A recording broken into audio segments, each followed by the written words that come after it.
Russian President Vladimir Putin may outmaneuvered President Donald Trump on the world stage once again, panelists on MSNBC's All In with Chris Hayes explained on Tuesday. Just a few weeks after the revelation that the President of the United States was suspected by his own government of working on Russia's behalf, we're learning tonight about yet another undisclosed exchange the President had with Vladimir Putin, Hayes explained.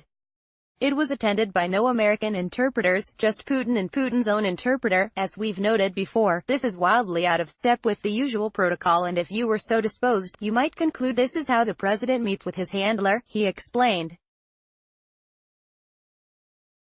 For analysis of the Financial Times story, Hayes was joined by former CIA analyst Ned Price and Atlantic writer Natasha Bertrand.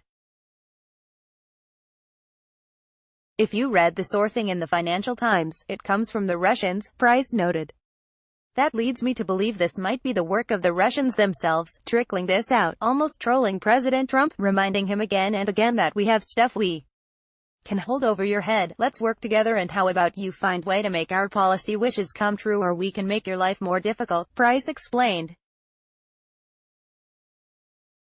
It's pretty amazing. By my count, at least a half a dozen times since Trump took office we've learned of his interactions with Russian officials from the Russians before we've learned it from the Trump administration, Bertrand noted.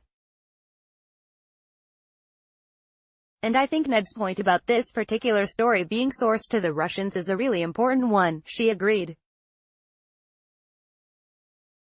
Because just remember that the Trump administration right now is taking a position on Venezuela that the Russians don't like, and so if they wanted to make the Trump administration look really bad at this moment in time, then doing this and raising more questions about whether or not Trump is compromised, and like Ned said, reminding him they have leverage, is a strategic move by them, she concluded.